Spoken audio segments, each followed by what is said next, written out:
Earth date 21st May 2021. Okay. Alright, so as promised last episode, this is the episode which kind of gives you an intuition into some of the concepts that we have discussed before. So if you, it's more like a summary, and it is very non-rigorous. That doesn't necessarily mean that there is something wrong, but like if you want a more rigorous formalism and a more rigorous explanation behind everything, that will give you more insight into how the whole structure of differential geometry is set up, and then everything so on, like refer to the previous videos. But otherwise, if you just want an intuitive overview, that I'll probably keep giving out once in a while after I've finished a certain number of topics. Like, stay tuned, this is the video for you, right? Alright, so today we will primarily discuss tangent vectors and the concept of exterior derivative, or or the differential, right? And of course, whenever you need to talk about exterior differentiation, you talk about forms as well. So now let's start today. Well, what are tangent vectors? Tangent vectors are just infinitesimal vectors that detect any kind of infinitesimal change in a if you are varying a function. If you have f of x and you are really changing f of x, right? You are like kind of like stretching it, or morphing it, or something like that, right? Like you are pulling it apart or something. This vector basis, or this tangent vector basis, kind of like flows along the the stretch, and kind of detects how much the vector has actually stretched. So basically it's like if you have some sort of ink, and the ink like varies with the kind of like how much it stretches, right? So there is ink, and then if it traces the path along with the material has been stretched, and so the measure of the ink, the flow of that ink, or like and it leaves a mark behind, right? So that flow of an ink is some intuitive idea of what you get by in vectors, right? I mean by the tangent vector.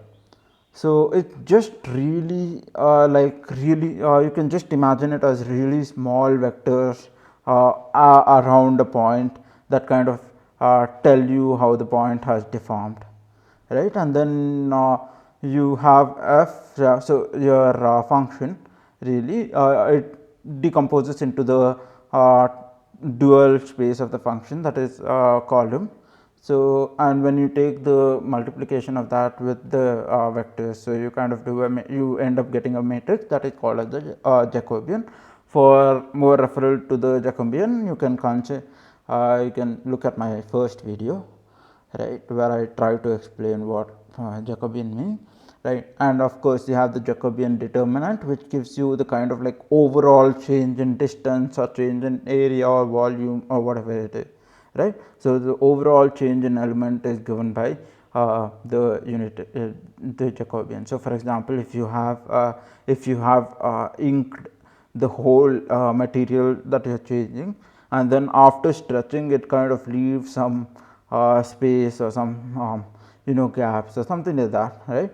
Or it kind of like say you have marked very specific colors, and there is some mixing somewhere.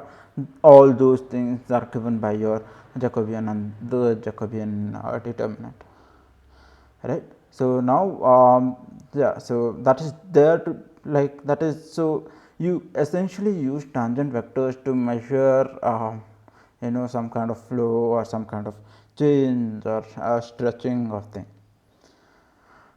right? Now let's talk about the wedge product, which is really, let's forget this whole concept of differentials and like differential operators and everything. Just consider two vectors that are there in some space, u and v, and the wet product is defined, okay, as like so there are two kinds of questions when that you can ask when you talk about taking the product of two vectors. A product in a very the product in a very set theoretic language, in the essence of mathematics, in the essence of what a product means in mathematics, is like if you have a and b, if you have two elements together to form like a new set or a new element or whatever it is. So there is some combination of a and b. If you take the if you look at probability, for instance, you have the probability of a and b happening together simultaneously is given by the probability of a times the probability of b. So that is the same kind of intuition, that is the same kind of reasoning that you have, that is the same kind of semantics that is used here as well, right. So so once you look at once you understand like what and really means, right, and how it like translates to some kind of product in some way, there are two kinds of product, right. So one is the product with respect to each other. So that is how can you like talk about some kind of intersection of the two things, or how can you kind of like take u or take a and get b out of it, what do you need to do. So that is one kind of question that you are doing asking. The second question, or the exterior product, or like sort of like is like saying how really is a different from b. So what is the space, like what is the kind of space that is not covered by a that b brings into the picture, and what is the space that is not covered by b that a brings into picture. So that is the question that we are kind of asking, and this question or this kind of reasoning for the exterior product is very beautiful, right, because it allows you to include other elements. So the dot product or the inner product is determined only when you have some kind of a rigid definition of a space, and then you have some special relation between the two spaces that you have, and then like so it's kind of it's a very useful and very interesting in its own right, but it like it doesn't allow for some kind of a reaction or some kind of like bonding with anything outside. So the exterior product is basically asking the question in terms of like coming back to vectors now. Take two vectors u and v as you see here, okay, there is u here and there is v here, the yellow arrows are vectors, right, for those of you who didn't know already. But yeah, so I was like I really hope that you do understand what vectors are at this point, because okay, yeah. So anyways, so there is so take two vectors u and v, and the exterior product, by the definition that I have already like tried to give an intuition for, is basically asking you how can you take u and take it, what happens if you take u and move it along v, like what is the kind of combined space that u and v together generate, right. So you take u and you take it along v, what do you get? You indeed get a parallelogram, right, because u will never like change its direction, and it will just okay. So okay, you don't get a complete parallelogram yet, but you get a vector that has crossed, and then that forms a kind of open like 3 polygon, right. U and u bar, the image of u is like are two parallel vectors, or the transformation, like so u and u bar, or this dotted line that you see here is like the translation of u to this u along v, right. And so the same thing you repeat for v as well, and you take v along u to move it to v bar, I mean v dash, which is your this side of the parallelogram. So what you indeed get as represented by these lines.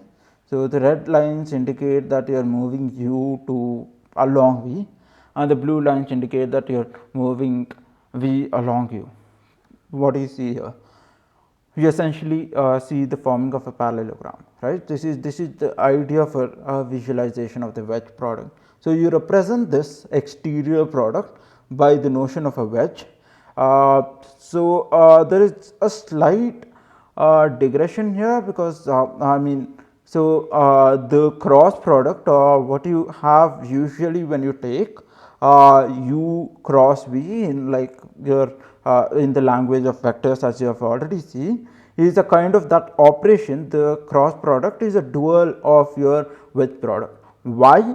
Because your cross product gives you a vector perpendicular to this plane, right. It gives you another vector perpendicular to this plane, whereas the wedge product gives you the plane, like it represents the plane itself, alright. So you call the cross product a dual of the wedge product and the vice versa. So yeah, so as you can see, right, this is the kind of notion that this is the kind of notation that like you have when you are talking about vectors in terms of matrices. So you have u wedge v is u cross v minus v cross a. Okay, so this is some kind of like this operation here is essentially u taking I mean is essentially taking u along v, right. So you are essentially taking u along v, and okay, so this is not the complete, this is not exactly the cross product, but since I forgot what it is called, I use it as I will call it a circle cross product. Mathematics is all about notation. You can make up your own notation as you go, and it does not really matter, especially when it comes to differential geometry, right. All that you need to understand is what this circle cross does, right.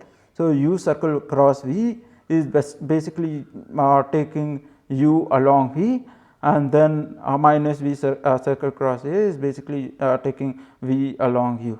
So the net area that you get is given by your this thing, the new matrix. So this new matrix can be represented by Cij, which is given by the elements ui vj minus uj vi, and the determinant of the C matrix is nothing but the area of this whole vector u cross v, right. So the area of this parallelogram, sorry.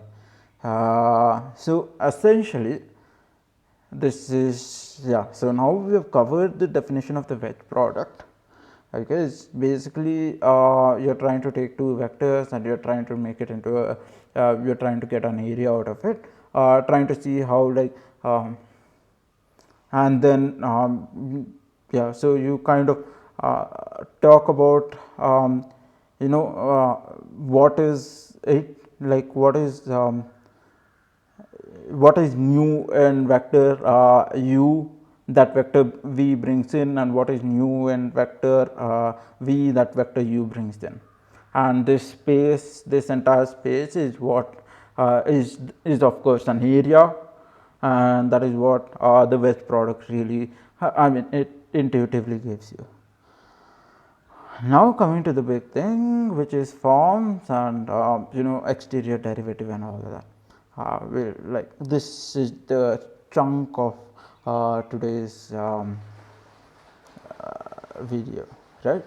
So how do you, what do you do when you talk about an integral, right? What is an integral? An integral is basically when you have a function f and then you have some parameters for the function, right. So you want to take the difference between f of b and f of a, all right. So this is basically what your integral represents, right? You are taking the difference between the final value and the initial value to calculate how much the total change in your function, right? So, the value here and the value here, take the differences between the two values at f, you get your the net change or the total change in the function, right. So, now you can so the reason why you haven't like, so this is of course your function f the f axis. So, I should probably write it, but it does not really matter if I do, but f. So, this is f and this is some, these are some, the x axis is really some arbitrary coordinates. We do not need to we will touch upon that immediately, right. So, you can decompose f into n kind of vectors would be a wrong word, but n parameters. Okay. So, you can decompose n into you can decompose f into n parameters. So, it is basically your independent coordinates or independent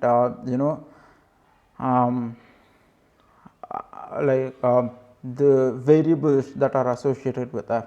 So, f of x comma y comma z, and you can decompose f into x y z, which are given by u I to u 1 to u n here, right. So, your f, your function can be represented as some f dash, which is written in some kind of a vector space, that is taking du 1 to du n, du 1 wedge du 2 wedge, so on du n. What does it really mean, right? What is this kind of notation actually mean? Two things. One, you can decompose f into a basis of one forms, that is you can basically you have one form that kind of collectively form your net n form of the that you are talking the that you want to take your that you want to like kind of measure, do this operation, this take the integration with respect to, right. You kind of decompose f into a series of like into some a wedge product of one form to get an n form, and then you kind of integrate it with respect to the boundary conditions, right. So, DUI, so understand what DUI actually means, right. When I earlier spoke about parameters or the variables of a function, the function variables really like can be represented as vectors, where you have infinitesimal vectors that kind of give you the freedom to move along a particular direction. So, if you are taking I mean you are not really stretching the function or anything, but the like you can give some room for the function to move through, or you can say that hey like as the function goes through and passes this particular room, I mean the door, every room is guarded by a door. So, let us say a function passes through this particular door, right. The door goes bling and then it rings a bell, and then you have some store you have something storing it somewhere. So, it gives you a count of 1 as you pass through one door. Then you have another door set in a like an infinitesimal interval, and that door like as the function passes through that door, it again you again hear a bell, right. For a one form, really a one form, this whole process is pretty trivial, right. You have fine, okay. So, suppose your door is like is just a gate, and you have some detectors between the gate, and then your function is passing through. You do not really know where the function exactly is passing through, but you just know that it passes through between those two gates. And then there are several gates like next to each other. So, if you can look at this diagram, so you have a gate, okay, and like you have two sensors, you have you have two sensors, 1 and 2 at each gate, and as the function passes along each sensor, you have you hear a ring, right? And as it passes along each gate or each line formed by the coupling of sensors, you keep hearing a bell, right? So the kind of the net change that the function has gone through with respect to u, so the change in this dui or du1, which is the first parameter, the change in the first parameter is given by the total number of such rings that you hear after the function has, you know, in whatever interval of the function you are considering. So that essentially is the concept of a one form. One form in and of itself is pretty trivial because it doesn't give you much. It doesn't give you any kind of like it doesn't give you any kind of like information as to how f is actually varying or how f is really changing, right? You have just one, so you just have, say, in some essence you just have what the boundary condition, like what the boundary, what the limits of the function are, right? That is probably the only like at best that is the only information that you can get out of it. Now du is essentially because to talk about calculus you need something infinitesimal, so you can actually vary this du1 without you can vary you can kind of take the limit of the variable without changing the meaning of the variable itself. That's what so whenever a d is behind a variable, whenever you're talking about a differential of or a differential element, so you're essentially taking telling that, hey, I'm giving it room for some infinitesimal some infinitesimal movement, so that you can have you can integrate over it to get some useful information. So you have some variational principles here whenever you talk about du, right? Kind of notationalistic and also kind of trivial when it comes to one form, but as you can see, when it comes to two forms, it is going to get really exciting, because you don't have just one parameter, but you have two parameters. So you're really talking about two parameters, and you want something over like two parameters, which are not just boundary your limits of the function, because if I can get the limits in a and like in the x direction, I can also supposedly get the limits in the y axis, like by just doing some computation by evaluating the function at various points, right? So given that is possible, now once you have two variables, once you have two parameters that the function depends on, you have something quite non-trivial arising. So far what one forms are, it's a kind of trivial exercise to give you an intuition of what these are, but now a couple of things to take away from this, right? So one, f dash, or like your function attached to the form to the pure n form here. So let's call this du1 the wet products of all the differential elements as the pure form, right? Behind that there is a function which is essentially a characteristic of the manifold that tell you how the forms are really packed together. So if you are varying one form, if you are taking an integral, okay, so you're like there is some kind of breakdown of symmetry or breakdown of this uniformity, or like what do you call that, when everything is same in all directions. Yeah, so you kind of break the overall symmetry and uniformity and homogeneity around, like everywhere, and you tell that, hey, your f dash is really giving you some kind of relation between your various one forms. Okay, so so your your one form is not really trivial anymore. Okay, So this is what your f dash kind of represents, right? Second thing is like this concept of this pure like the pure n form, the unadulterated n form without the function attached. The pure n form actually gives you the volume density.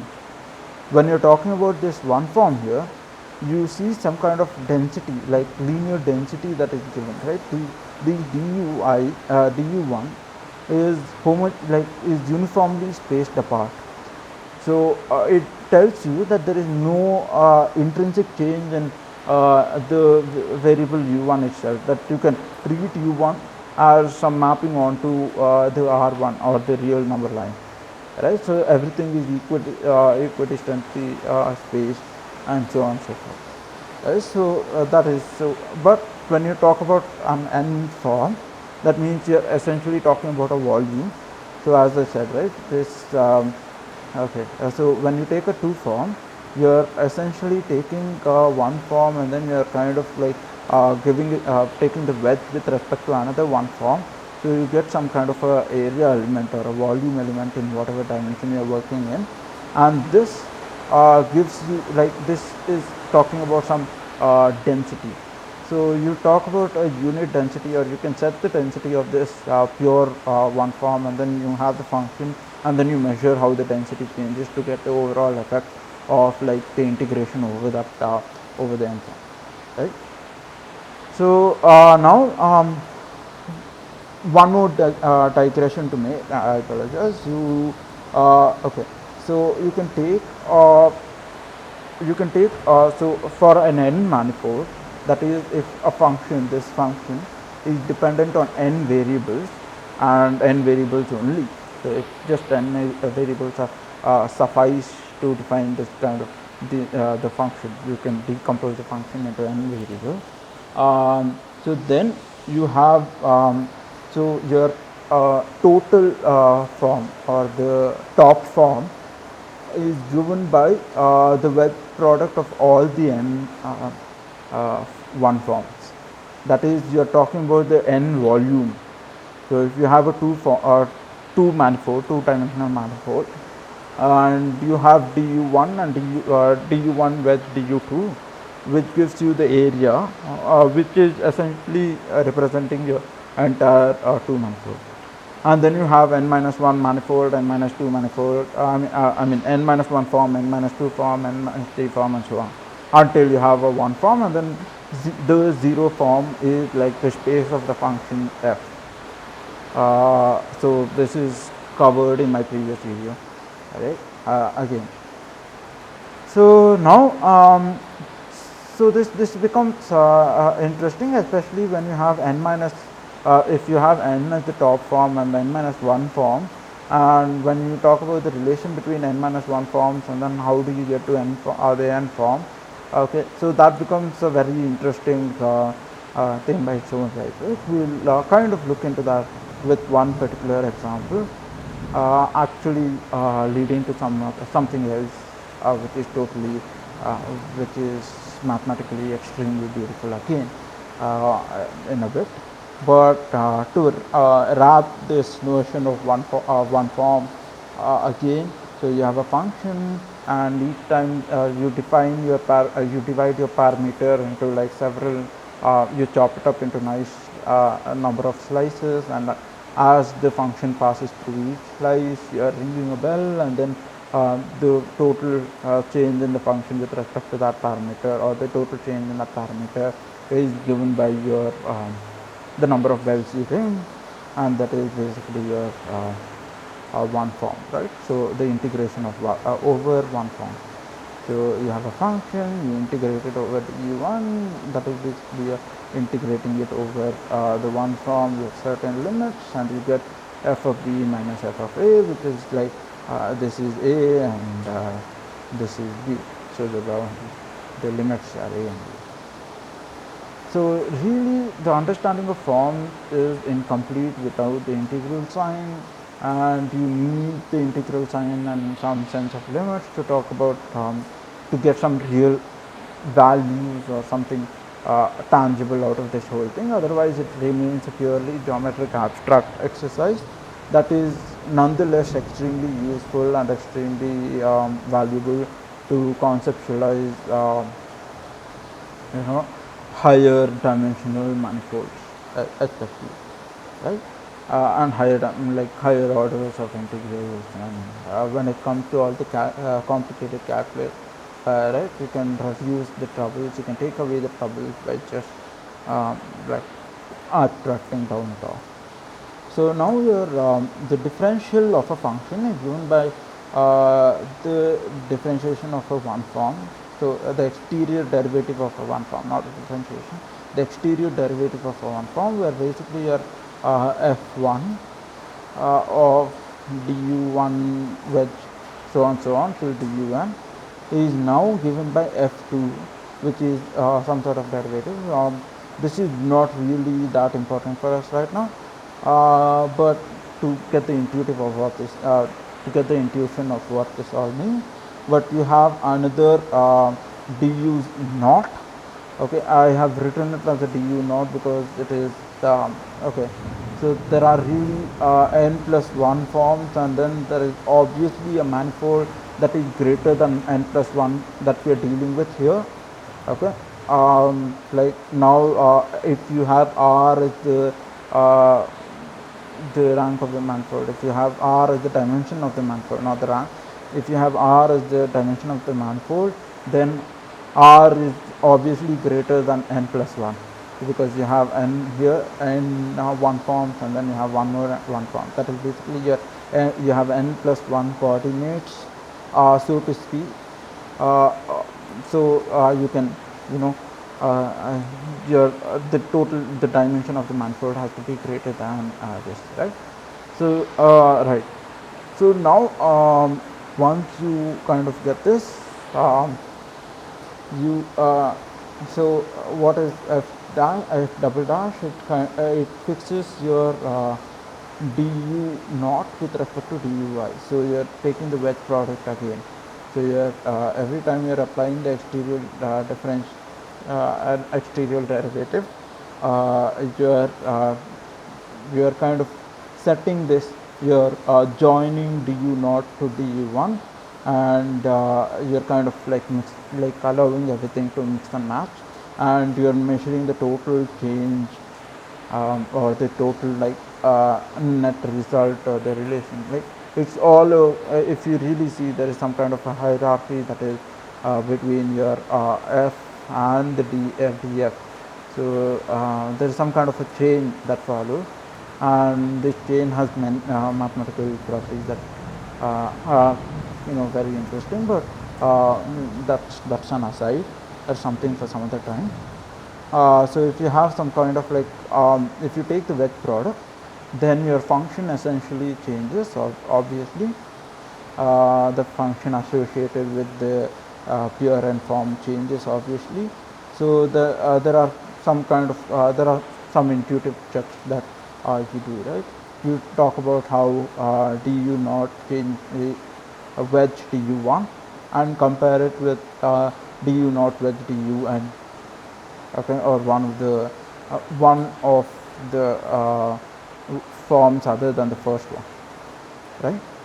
So dun is really any form. It need not be the nth form. It's just any one form, right? So and then you also take so basically here you're taking you're comparing du naught and with respect to with the wedge product of first du1 and another one form, right?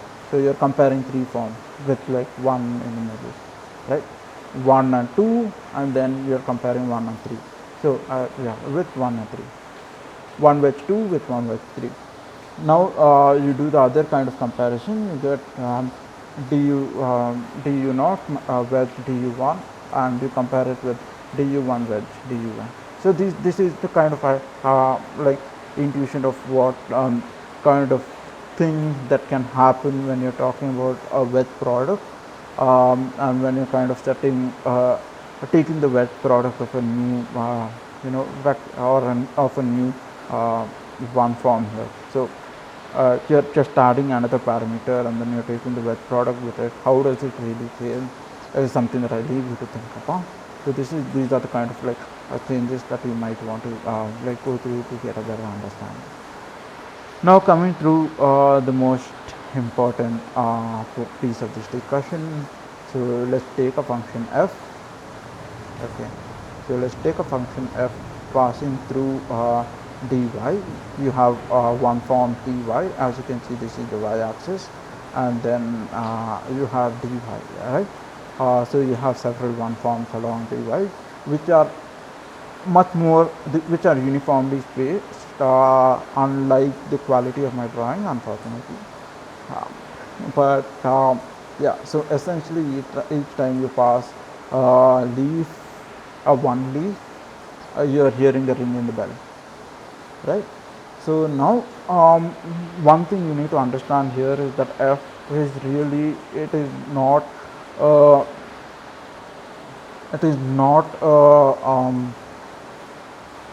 line, or it is not a single dimensional function, but because it varies, because it is a function in one variable, like when you're talking about one variable itself, right, you're kind of projecting the function onto the y this thing axis, and then you're trying to see that, right, like you're like taking only the change with respect to y axis, and then you're trying to get that here, right? So you're really talking about so when you're talking about the limits here, you have a and b, which is really only the part of the limit. As you can see, you don't a and b are not are your y coordinates, the endpoints of your y coordinates, and not necessarily the endpoints of your x coordinates. Now you can see the x one form here. So you have c and d, which is like completely independent of a and b. So a and b, yes, a and b belong to the same y axis, but c and d belong to the same x axis. However, a and b are completely independent of c and d. So you have like two coordinates. So if you're talking about a two form, sorry, if you're talking about a two manifold, that necessarily means that these two conditions, or these like four limits, give you some sort of a curve, a closed curve within your x and y space. Okay, so this is what if you're talking about a function in the two manifold. So the dimension of manifold is 2, and there is no other like extra parameter or variable that the function is dependent on. Then you have y and x, which is basically giving you a closed curve, right? So you have four values. So you can say that as, you can think of it as fixing your x boundaries in y. Okay, so if you look at it here, if you look at the kind of like, so when you're taking the wet product, so I skip a little ahead, but essentially when you take a wet product of these, when you take the wet product of these to one form, you see a kind of like overlapping of these two wet products, which is basically what we saw with respect to the definition of the two vectors. So you have the x element here. If you look at a small rectangular block somewhere here where my laser is showing, so if you look at the rectangular block, it consists of a parallelogram with two elements, one dx and one dy, right? That is what you're superimposing your dx on dy, and that is what your wet product is doing. You're taking, instead of taking just two vectors and then taking the wet product between those two, you're kind of taking the wet product between all the one forms, right? So you're kind of superimposing, and at the time when you superimpose, really you're taking the kind of like you're drawing your y on a transparent sheet, and you're drawing it. And now the important thing that you need to realize here is that this function f is closed because of two things. One, when you're in order to maintain a kind of homogeneity between your between A and B, and like correlated with C and D, that is, you want the kind of the distribution along the y direction, or the density along the y axis or dy, to be as equally spaced as the forms of the x axis are spaced. So the gap between these two must be somehow equal to the gap between these two. So in the end, what you do is you kind of map. So to get this right, to kind of really get this right, right, you map the start, because you're taking the same limits, right? You're talking about the same curve and the same limit, okay? And really, y and x are independent of each other. So forget about the part where I was saying, there is some kind of uniformity, and in fact that uniformity depends on your function, right? So like as your function dictates, the uniformity kind of changes, so the density kind of changes, and that is a little complicated to explain, so leave that part. But look at it this way, right? So you have the starting and the ending of x and y, and you have the starting and ending of of the y curve, the y part of the curve, and you have the starting and the ending of the x part of the curve, and they both really need to come back together to give the idea of your curve starting at one point, because you have like just you have just two limits at the end of the day. So even if it is two dimensions, you have two limits. So you want it to start at the same point and you want it to end at the same point. So really, you need it to start at A comma C and end at B comma D. So that is what the limits of your curve has to be. Now, since so this is the idea, right? So when you take it, so when you take the curve along the one form, you kind of superimpose it so that you get a closed curve. So this is your end point and this is your start point, all right, of the closed curve. Now let's talk about integrating or finding the difference in the values of x and y. Okay. So you're taking x, you're taking b minus a, and you're taking c minus d minus c, right? Understand that the integral of a to b dy of f is basically is incomplete. Okay, it is like you have some kind of a boundary of this overall curve. You have a part of this overall curve. You don't have the whole thing. You have just one kind of one slice of the curve, right? So when you take the integration, you here the number of times it passes through each slice, and when you take the integration, you count the number of times it passes through each slice in x. Okay, so this is essentially what, and the derivative here is because you are talking about the boundary of the curve itself. So so if you can if you take the limit, so if you have two coordinates, if you have two coordinates representing a point, and then you kind of abstract it down to one coordinate, that is you're taking the boundary of the real space, or the boundary of the curve. So this this whole part of the function represents the boundary of the curve that the function is passing through with respect to y. Okay.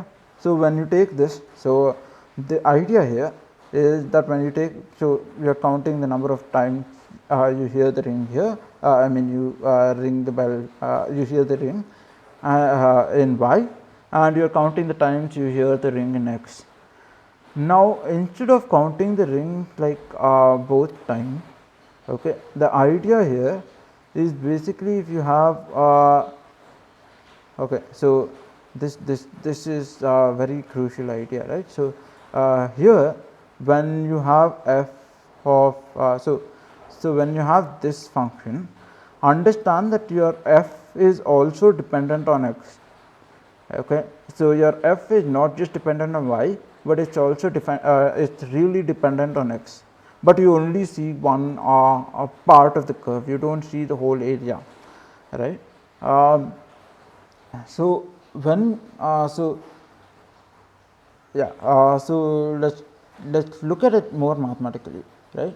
So you have integral a to b of f with dy is the number of times y is pure. That is also given by the integral of the boundary of c. Okay, as I explained, like once you have a boundary of c instead of the whole curve, like given by this closed area, right? You just have a boundary. So the number of times you hear the ring, count the ring, or evaluate the change along this boundary, okay, and then so these two, so integral f dy and integral f dx are kind of interesting, like related to the Cauchy-Riemann theorem. You can look that up if you want, but just leaving you here. This the whole path is called as a contour, and the dy and dx or y and x if you're talking about the dependent coordinates itself, the mapping to the real space here, instead of any variational principle. If you're just talking about a polynomial mapping like that, you have a surprisingly strong connection to, I mean, this is the Cauchy-Riemann theorem, right? So you arrive at the Cauchy-Riemann theorem. So but so essentially when so yeah, you have the boundary of the curve here, and you have this one form here in terms of this one form in y, right? This is f1 if you want to write f1 here. So you can really talk about the function as something being something different, and then these one forms, the function that is attached to the one forms are being something different, right? So given yeah, so now so your integral of f1 dy or the integral of f dy from b to a to b in the y axis with respect to y is basically the boundary. So the evaluation of this over the boundary of dy. So you here the number of times you like yeah your function crosses these leaves, and so that is essentially the same as the number of times your function crosses the leaf here. So that is what the Cauchy-Riemann theorem is all about. So when you have this, so as I said, right, you really want the function to be just two valued, like to have two endpoints, and you want to talk about the same function in two different dimensions or coordinates or whatever. So instead of taking this, what you can also evaluate it as is you can count the number of points here that are caused due to the overlap between x and y. Okay, so you can count the number of like your two forms, or really this is zero leaf, right? Your or the zero leaf or the two forms, right? Each two form is represented by a point here, the point at the intersection between your x and y. So so you can count, yeah, so this green dot give you the zero leaf, or the so one leaf is a one dimensional line that you're drawing to one dimensional sensor that you're keeping, and a zero leaf is basically a point that you're keeping. Okay, and each time, so instead of talking about the number of rings or counting the number of rings you hear as it passes through one coordinate or one dimension, or like the number of one forms in more technical words, instead of counting the number of one forms that f passes through, you can also count the number of two form that is covered by the contour of x. So, this is the idea, right. So, when you talk about two form, so your okay. So, if your let omega or the one form here be x dy or minus y dx, you will see they are essentially the same, right. So, omega is x dy or minus y dx. This minus occurs because when you kind of impose this wedge product, when you take the wedge product, whenever you take like the cross product, right, you have a right hand thumb rule. So, when you take cross product, you can assign some sort of orientation. So, really when you are taking a wedge product, there are two kinds of orientation. So, you have one even though you have two parallelograms that essentially look the same, the order of taking x first or y first, it really matters, and it makes a kind of non-trivial difference, right. That is why you have that is why omega, so omega is the same one form here. What you need to understand is omega is the same one form here, because it is the same like setup that you are talking about. You are talking about this function, you are representing this function as passing through one form, or you are just integrating the one form over the boundary of this function, right. So, your omega is just the same whether here or here, right. So, omega is equal to x dy or minus y dx, and your exterior derivative of omega is nothing but dx wedge dy. So, when you apply this exterior derivative as an operator on omega, you are getting dx wedge dy. So, now if you look at things, if you take a step back again and look at things, what you are essentially talking about is, if you take the boundary of this, or I mean the boundary of this curve, and if you just evaluate how many one forms that the boundary of this curve passes through, okay, you are getting the same as the number of two forms that are covered in this particular contour or this particular curve. So, d omega is nothing but these points that you see here, or these intersections, or these the wedge product that you get between x and dx and dy. So, these green dots are nothing but the two forms that you see here, that is idealistic reduction of these I mean just a reduction of these parallelograms into dots, probably at the center or probably at the corner, it does not really matter. So, this is the whole idea, this whole concept or idea, which has everything, that is okay. So, first it is related to the fundamental theorem of calculus, that is your integral of a function is nothing but the difference between the function at a point b at the end limit with minus I mean the and okay. So, the difference between the function at the end limit and the different and the function at the starting. So, that is what your fundamental theorem of calculus takes. So, you have the fundamental theorem of calculus here, you have your Stokes theorem here. So, this is let me write it down. So, it is STO. So, I am basically writing it down on my laptop and using my trackpad to write this. So, part in the handwriting. I did not want to write Stokes here because I did not want to give it away, but this is essentially Stokes theorem, which says that your integral over one form with over the boundary of a one form So your integral over the boundary of a one form is the same as your integral of a counter over the exterior derivative of the one form.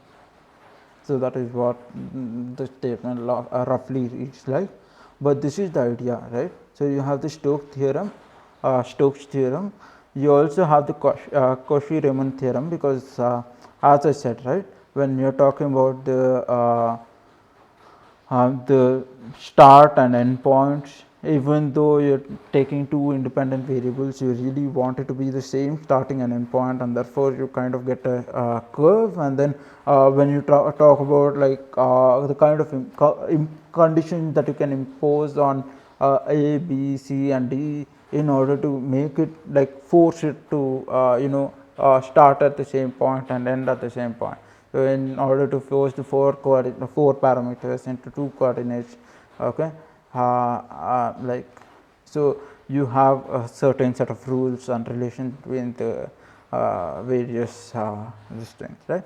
So that is the Cauchy-Riemann theorem, and this is one of the most powerful tools in mathematics. So if you want to understand anything further, right, all that you need to understand is right here, right? So if you want to you can't like write from your especially in physics, write from your Maxwell equations to whatever higher theories that you talk about. You're essentially dealing with some modified version of the Stokes theorem, and that really this kind of symmetry that you have in mathematics, this kind of relationship between like your the forms and the boundaries of the forms and the total, the function or the contour or the limit is something that is really beautiful. So you can have higher dimensional generalizations of this, but this is the two-dimensional Stokes theorem, which is the crux of today's talk, right? So after we defined, so let's see what we did. We went through tangent vectors in very brief. We talked about the wedge product, and like again, one thing to remember here, taking the wedge product, the sign matters, as you can see in some way here. So your u wedge v is the negative of v wedge u, right? And then we talked about forms and what it means to integrate a function, and how forms represent that idea of integration over a function. And then finally we did some intuitive manipulations to try and get this. And then finally we talked about two one forms and how their wedge product is a two form, and how this relation between one forms and two forms is actually what you call the Stokes theorem, which is one of the fundamental and one of the most beautiful ideas and concepts in mathematics. And right, yeah, so hope everything got clear. I mean, hope like you get a clearer idea of things, or hope you kind of appreciate the beauty that is really underlying all these things. And if there are any questions, or if there is some way you want me to explain things better, or if there is any suggestions and comments, are always welcome. Reach out to me either on the comment section, or if you know me personally, reach out to me there as well. I hope you enjoyed this. Thank you for watching. Bye bye.